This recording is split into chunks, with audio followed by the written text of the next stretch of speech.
How to play guitar, easy songs for beginners. Now, I wager a bet that you probably picked up the guitar to play songs on it, not to learn scales, not to learn theory, just to play songs, have fun doing that.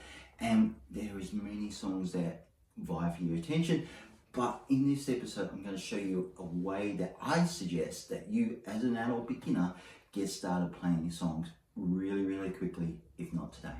All right, let's go.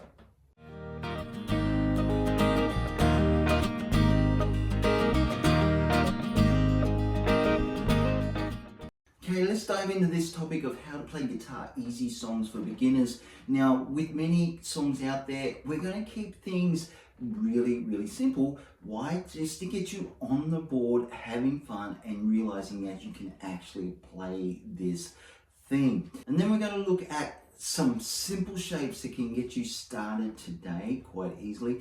And then, while these are simple over here on the left hand, we're going to look at what we can do with the right hand. So it sounds like songs. And then we're going to wrap it up with my guitar learning framework, my CPR formula. All right, let's go for it. Okay, when you start out, you probably looked on chord sheets or songs up on YouTube, and you realize that there's many chords out there.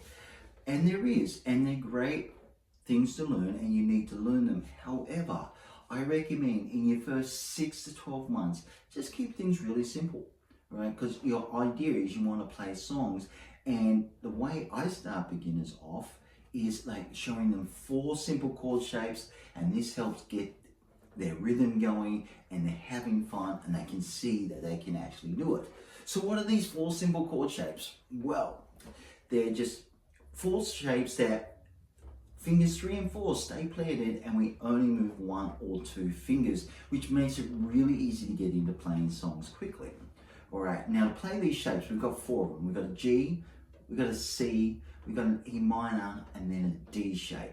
All right, and just think of these as shapes for now. Don't learn what they are, but like still think of them as shapes. Okay, so how are we going to do it? Fingers 3 and 4 are going to be planted on your top 2 strings, so strings 2 and 1 respectively. So finger 3 goes on the 2nd string, the B string, at the 3rd fret, and your pinky goes on the high E string, the one closest to the floor, at the 3rd fret. And they just stay there, they don't move around. All right, now to get the G shape with these fingers in place, we're just going to put our 2nd finger now up here on the low E string, which is closest to the roof. Confusing, I know, but that's how it is. And you put your 2nd finger there on the low E string at the 3rd fret. All right, with these 2 fingers still in place, you're going to strum all 6 strings. All right, and that's our G chord for now. Think of it as a shape as well. It's very important. All right, that's our G. Now, to get from our G to a C chord, all we're going to do, really simple, but it gets you into playing songs quickly, is to keep these fingers 3 and 4 here on the same area, and instead of having your 2nd finger on the 6th string, we're just going to move that down to the 5th string. Okay, and then we're going to strum it from the 5th string all the way through, and that's our C shape. From there, we're going to go into our E minor shape, and from the E, all we do, keep fingers 3 and 4 there, they don't move, remember. And then we'll put our 1st finger this time on the 5th string at the 2nd fret.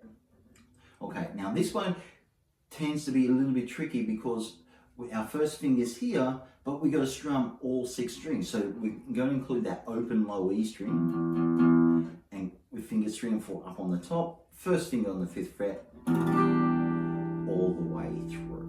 Okay, and that gives us our E minor shape. Now, these 3 chords and this 4th one make up dozens and dozens of songs, and once you know these, you've got access to all those easy songs to play. Okay, so from our E minor shape to our D shape, all we're going to do is just move our 1st finger down 2 strings towards the floor onto the 2nd fret, but of the 3rd string this time. Okay, so remember, fingers 3 and 4 have not moved at all through these 4 chords. And then your 1st finger on the 2nd fret there of the 3rd string, you go to strum from the D string to the 4th string all the way through to the floor. Okay, those top 4 strings. Alright, so that's your D shape. We'll go in reverse. D shape. We had the E minor shape. We had the C shape. We had the G shape. Alright, and these are great because our hands aren't as flexible as when they were when we were teenagers. So these easy change chords, I call them, move around and you're only moving 1, 2 fingers at the most. So we've got the G, got the C, E minor, and the D. Alright, so what do we do with these 4 chords now that we're gone? Well, time now is to put them into songs. So let's imagine that we're doing a song called like Under the Boardwalk, or When the Sun Beats Down on the Top of. Okay, so what you heard there was a bit of a pretty poor singing, but a bit of a rhythmic pattern coming. Now, what I'm going to suggest is just step back from the rhythm pattern or the strumming pattern for the moment, all right? Because we want to get our head telling this hand what chord shapes we got to do and in what order. Okay, so we got to, for this one, is go when the sun beats down. We've got the G to the D. Okay, so all I'm doing there is just strumming on beat 1. So it'd be when the 1, 2, 3, 4, 1, 2, 3, 4, 1, 2, 3, 4, 1, 2, 3, 4.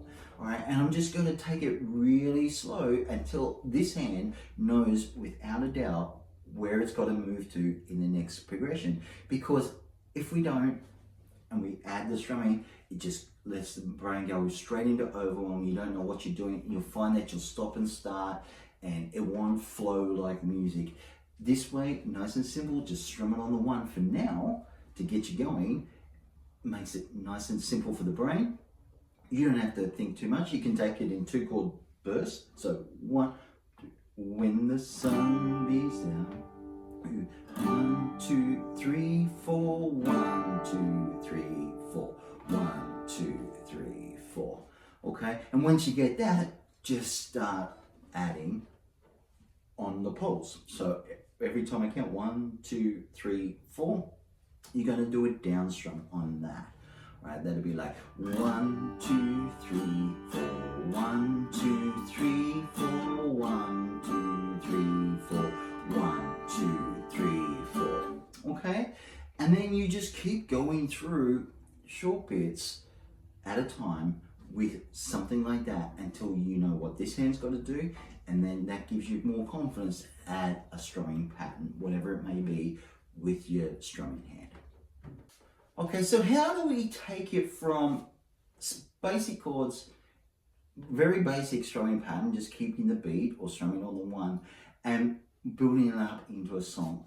Well, this is where my CPR practice formula, song playing formula, framework, call it what you will, comes into play. Now, all it is an acronym. CPR is an acronym for chunk it down, play it slow, and repetitions. All right, so let's look. So we've got those first 2 chords, already done the chunk it down by just keeping those first 2 chords for Under the Boardwalk. 1, 2, 3, 4. 1, 2, 3, 4. 1, 2, 3, 4. Okay? And then I increased not so much the chunk, but what we're doing by adding steady strums. You can call it a steady strum if you want, but it's more like strumming on the pulse of the music there. 1, 2, 3, 4. 1, 2, 3, 4. 1, 2, 3, 4. Right? And all I'm going to do is I'm not playing it at tempo. I'm keeping it really, really slow. So that's the second part of the formula. So we've got the chunk, those 2 chords, a bit of a strum going, and I'm playing it slow. 1, 2, 3, 4. 1, 2, 3, 4. 1, 2, 3, 4. 1, 2, 3, 4. All right, and then I'm just going to do repetitions on that. All right. So all I'm going to do is just play this until I know it and I don't have to worry about making a mistake. So that could be 5 times, it could be 15 times. It doesn't really matter. It's however it works for you. Okay, and I'm just going to do 1, 2, 3, 4, 1, 2, 3, 4, 1, 2, 3, 4, 1, 2, 3, 4. Right, and I'd rather you do a spaced repetition. So once you get to the end of your chunk, have a little break, and then do it again. 1, 2, 3, 4, 1, 2, 3, 4, 2, 3, 4, 1, 2, 3, 4. All right, and you just keep doing that. And the beauty of it is you're learning learning the song, I should say, in tiny little pieces, which is good for the brain because the brain can only handle so much information at once. So we just keep building upon that little bit of information. So we're not like, okay, here's the basic chords, here's the strumming pattern straight in. We're building it up incrementally so it's easy for you to retain it and play it, which is the ultimate fun, because you want to play songs for fun. Okay, so that's how you play guitar easy songs for beginners. Just keep it simple and have a lot of fun with it. If you feel that you got value out of this video, I do have a free gift for you, and that's my ultimate 4-chord songbook. Now, it's not a book, it's a video course where I take you through one song a month of a song that's 4 chords or less, which is great for adult beginners to get going. And I'll run you through the CPR formula and keep the chords very basic, those same 4 chord shapes, to get you going with your strumming. And each song is broken down into small bite-sized videos for you where I just lay out everything in order but in small pieces. So I follow the chunk it down, play it slow, repetition formula throughout the whole thing for you, so you can learn the song easier than it is than just trying to read it off some sheet music or even following along on some YouTube video. Okay, and you get a 1-page chord chart with that, so the whole song is just laid out there on 1 page. No more going through reams and reams of paper or anything like that. Okay, and to get this, all you need to do is just follow this link here and just enter your details and you get access to your first song. And then in 30 days time, you're going to get access to the next song. And it's a nice way just to play at your pace and get a good handful of songs under your belt and get you ready for those bigger songs that you want to play, like your Hotel Californias or Stairway to Heavens or whatever it may be for you. Okay, and if you need help with your chords and why they may be sounding crazy and not quite there yet, I do recommend checking out this video here. I know it's going to help you a lot. All right, I'll see you on the next one. Bye for now.